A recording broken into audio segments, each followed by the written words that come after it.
Hey everyone, welcome back to another tutorial from Wake&Tech. In this video, I'm going to show you how to change your name in Etsy account.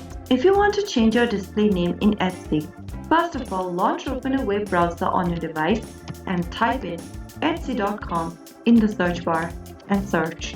Once you end up in the official website for Etsy, make sure that you are logged into your account. After you're signed in, go ahead and tap on your profile icon at the top right corner of the home screen.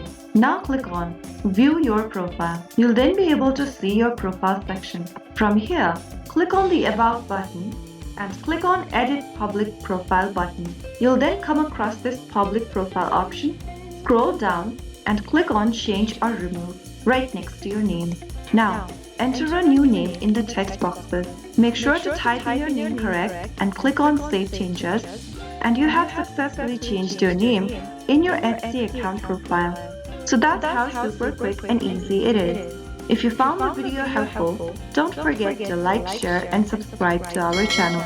I will be back again in the next episode. Thank you for watching.